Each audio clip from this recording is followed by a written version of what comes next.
When you meet someone who's young, successful, beautiful family, someone who knows where he or she is going, you want to know more. What's the backstory? What do they believe? What did they overcome to get here? For the past decade or so, people in southwestern Pennsylvania have had their eye on tonight's guest. He's been elected to office, launched several successful businesses, and married and had children along the way.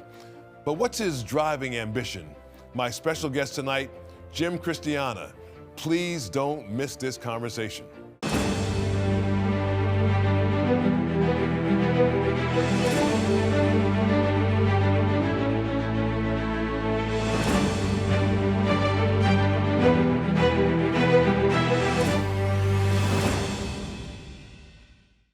My guest tonight is Jim Christiana. He was a standout high school and college athlete, and in his 20s, guess what he did? He defeated an incumbent to become a member of the House of Representatives.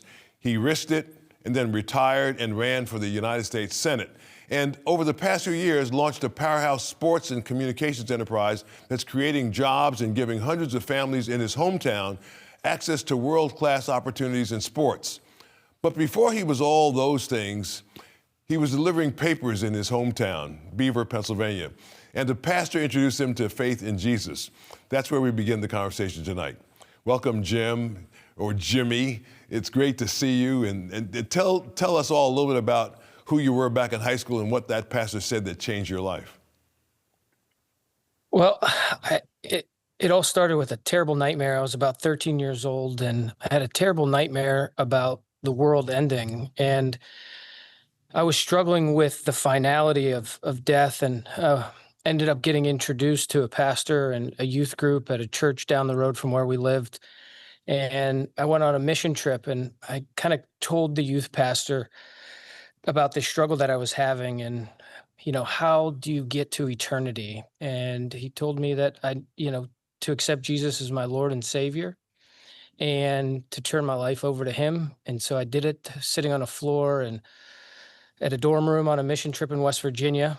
And that was the start of my faithful journey. And at that point, I knew that the only way to have eternity is to follow Jesus. And at that point, and I'm soon to be 42 years old. I've followed Jesus as my Lord and Savior, and it's not been all easy, right? I think consistency in my faith has been with me from the beginning, but I think that spiritual maturity is the challenge. It's, living a life that is one that imitates Jesus's life. And that's where I think even in my 40s now, I'm still working on being a better steward of the blessings God has given me, and to not fall into the trap of this world of chasing personal ambition or worldly pleasures.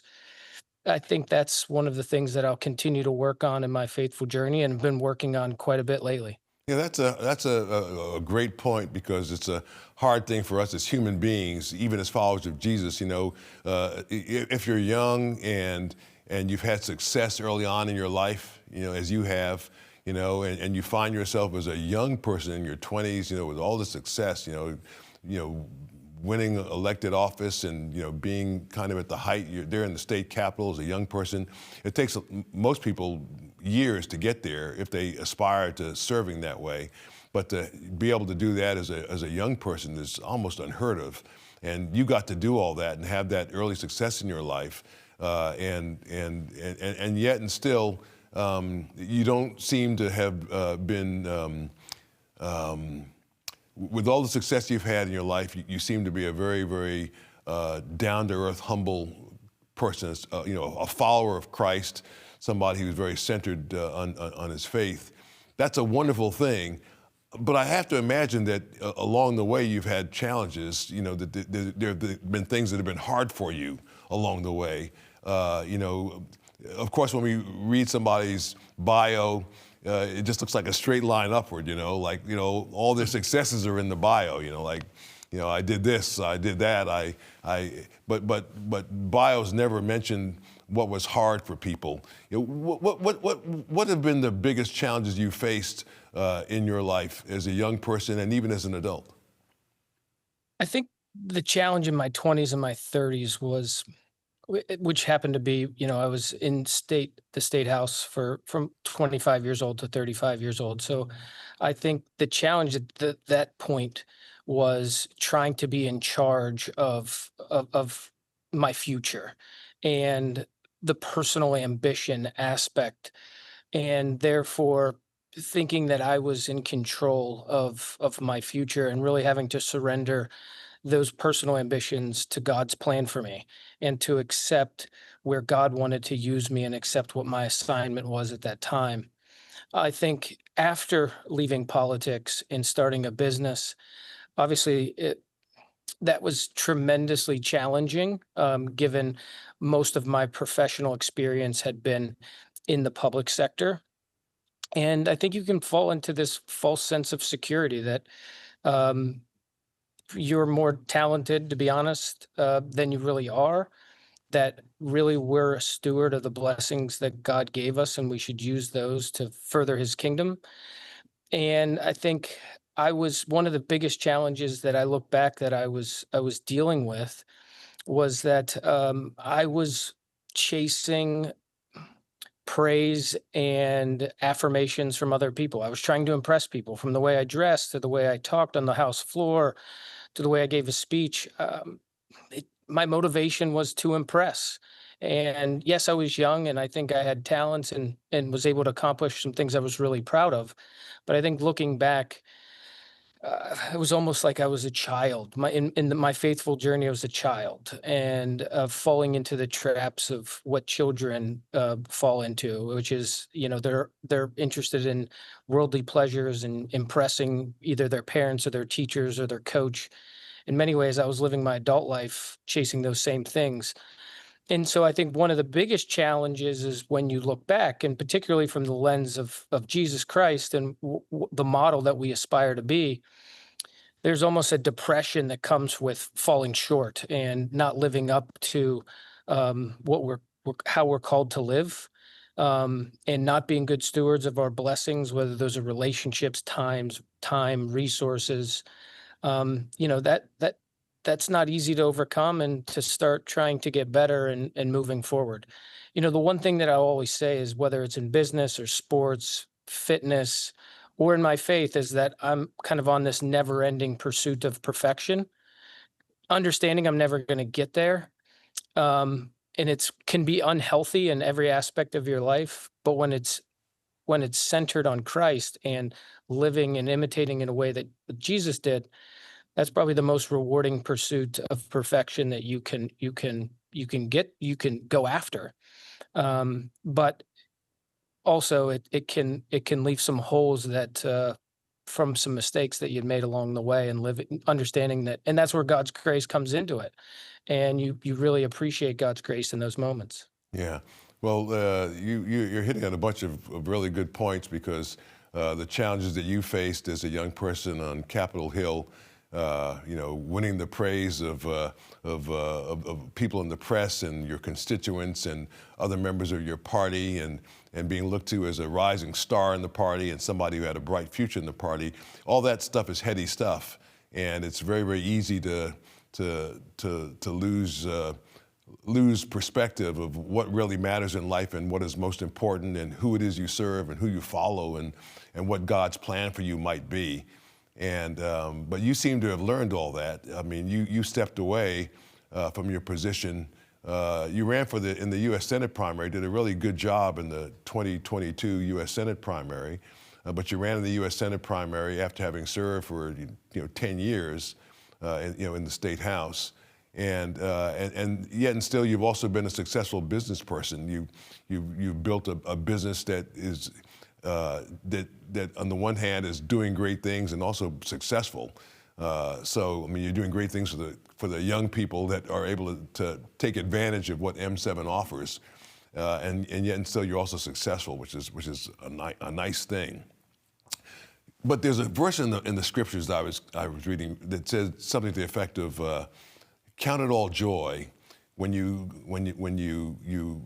come across trials and tribulations, because God is using it to build your steadfastness, to build your perseverance." And it seems to me that you've learned. You're only in your early 40s, so for people like me and for many of our viewers, you're still a young person.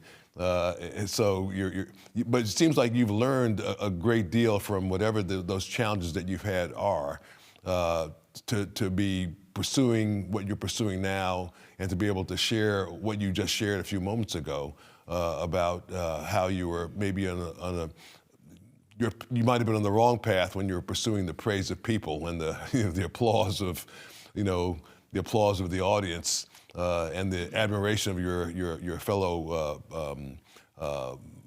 elected officials.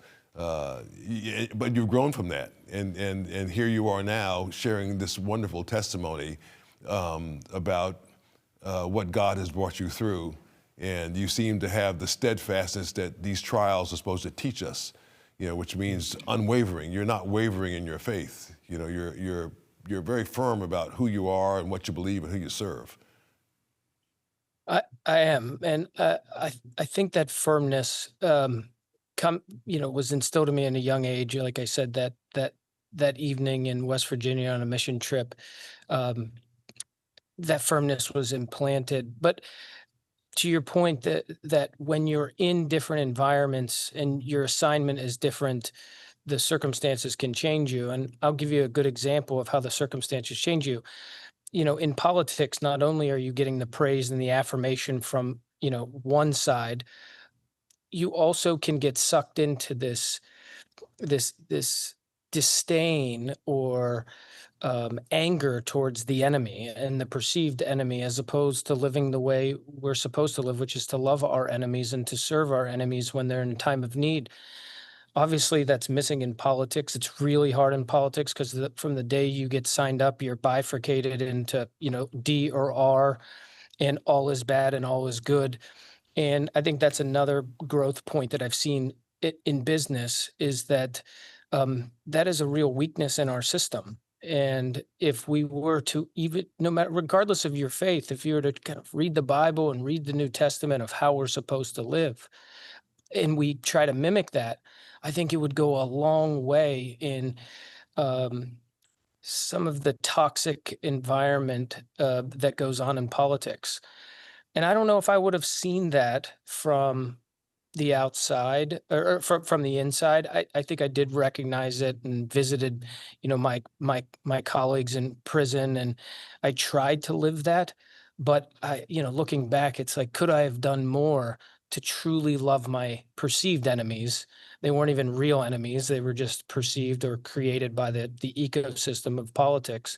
But that's one of the challenges I think in life is, and only through faith. And I think applying that faith on a daily basis, can you truly love your enemies and Yeah. forgive your enemies and forgive, in the private sector now, people don't bend over backwards to help you. You in business, somebody else's agenda can be very counter to yours.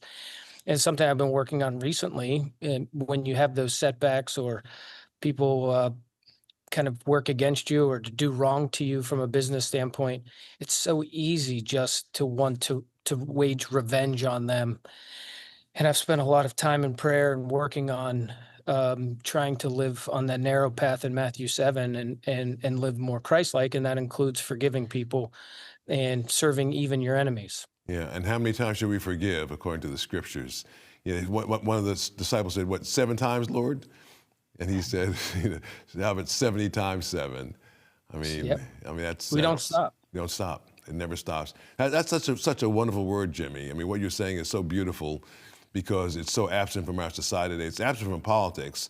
In politics, you have to take a side, and then whatever the other side says is wrong, and your side is always right. That's kind of the way it plays, and it's very, very hard to be successful on your side of the aisle if you deviate from that. If you suddenly start saying, well, actually, my colleague on the other side of the aisle has a good point, and I agree with him or her.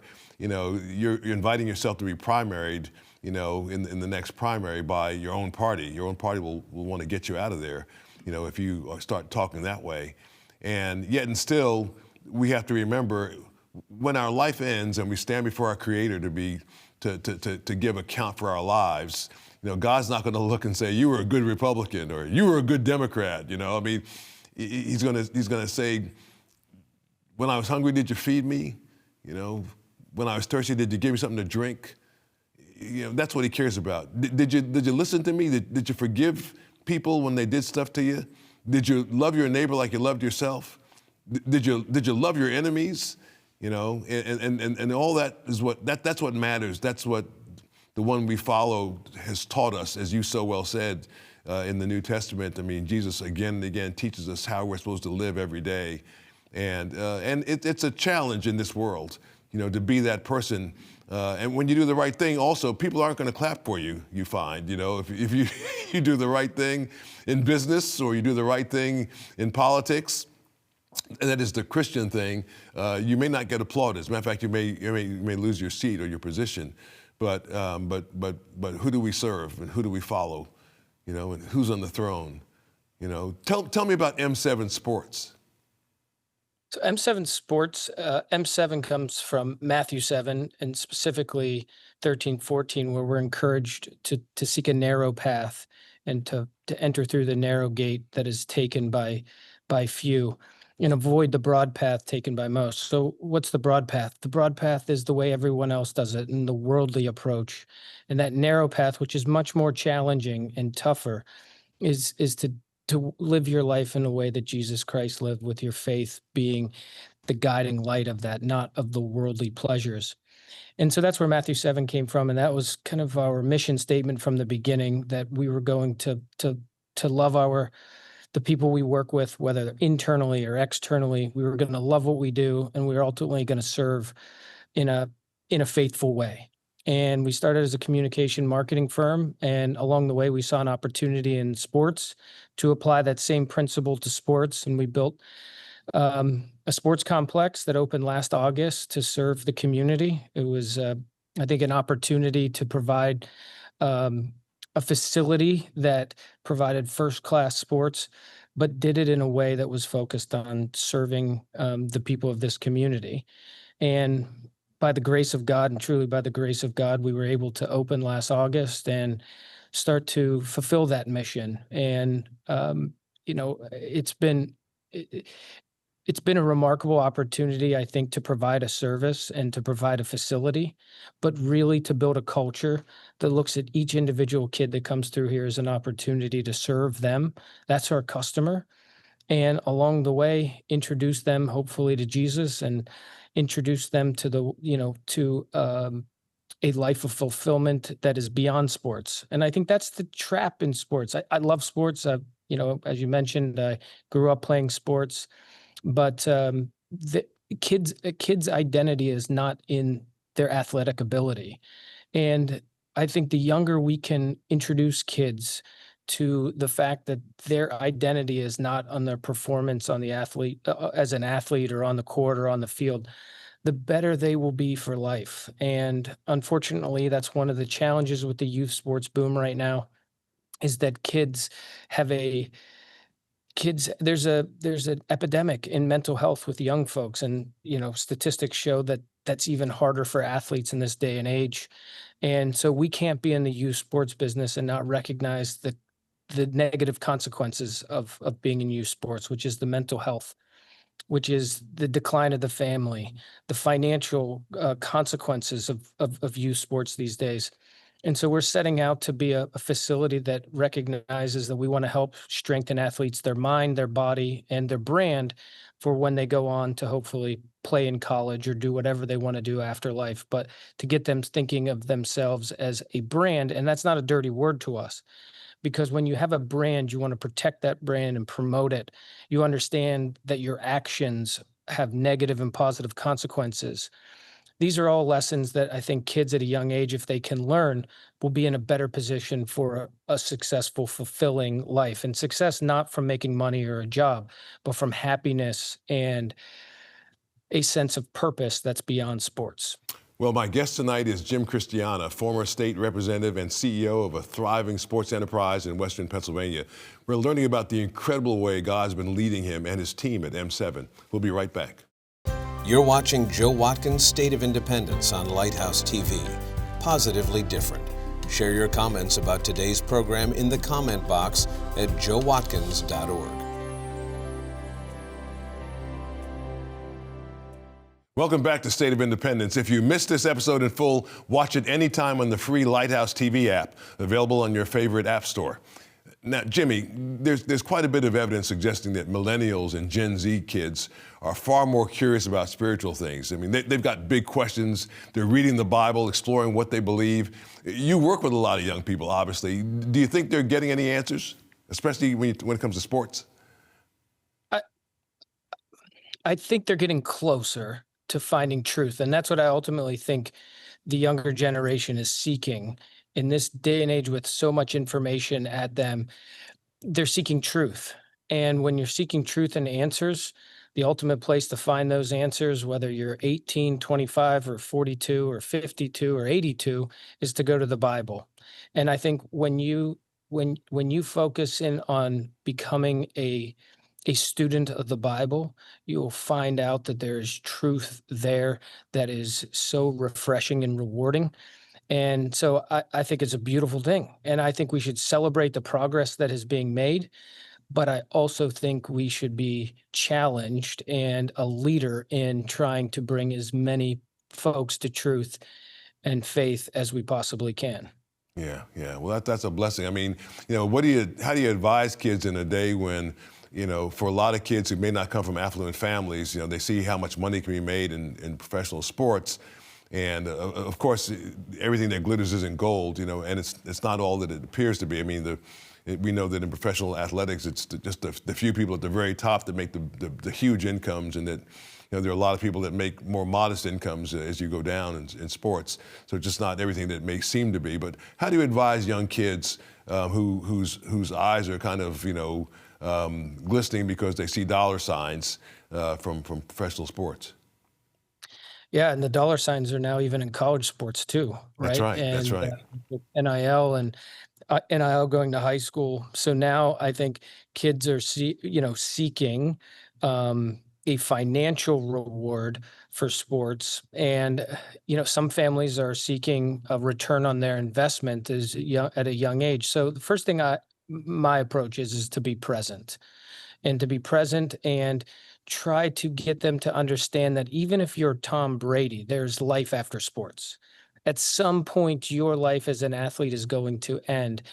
And having them understand that, I think, will help us get to the point of them having a realistic perspective, as opposed to the damage or the consequence of when they get to that point and realize, just similar to politics, right? I saw this in politics. The moment that I left politics, a lot of the glitz and the glamour and the shine of that life is over from the minute. And I think letting kids know that ultimately they are more than just an athlete, I think opens up the door to having conversations about the other piece. But it's also being present when they get there, or they have setbacks of injuries and they inevitably fail. It's one of the beautiful things about sports is that you're going to fail eventually. And those same folks being there to help you through that phase, I think goes a long way with kids. Yeah. Well, so incredibly well said. My guest tonight has been the CEO of M7, a sports and communications organization doing some wonderful things in southwestern Pennsylvania. Jim is out of politics right now, but is very much a public servant still, and just doing an awesome ministry. Thank you so much, Jim. I'll be right back with our great producer, Jeff Coleman. Learn more about Joe Watkins and the mission of this program at joewatkins.net. And tell Joe what you thought about today's program in the comment box.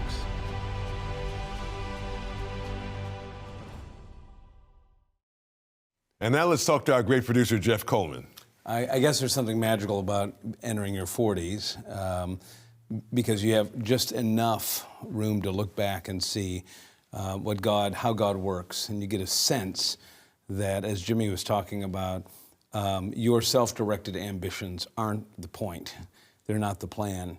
And as much as you want to try to snap your life into some kind of a grid that at this age I'll be this age I'll be that, and you create this energy around you that you want to project because that's how things happen, you think.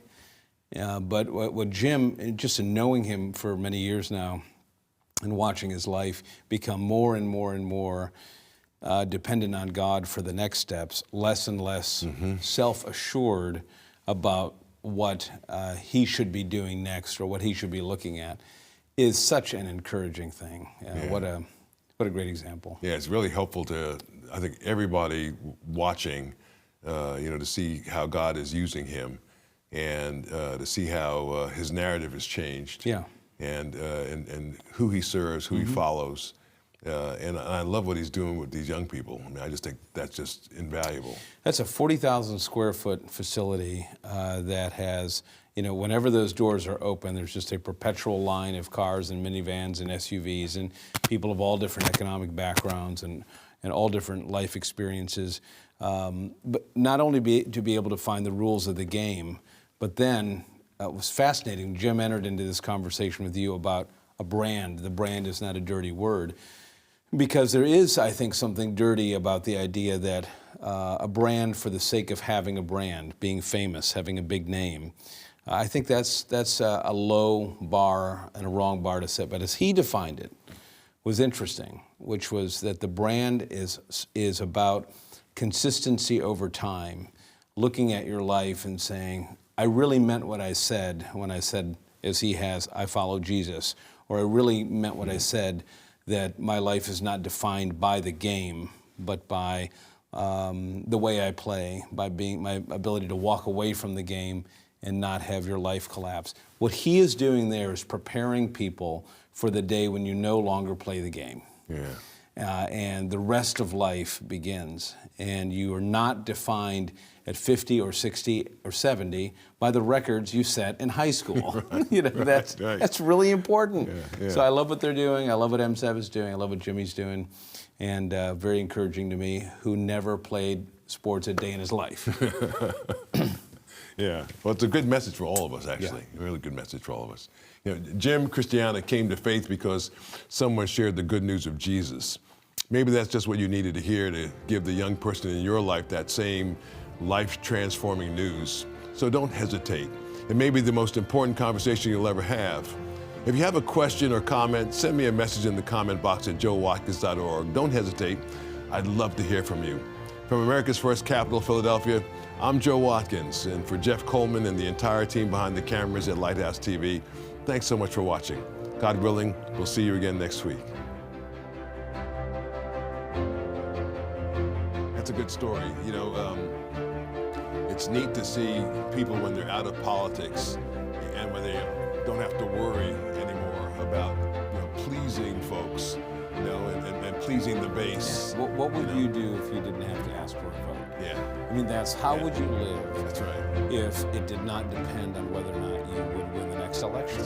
That is the question you have to ask people in politics. Yeah. Like, how would you live if it didn't depend on voting?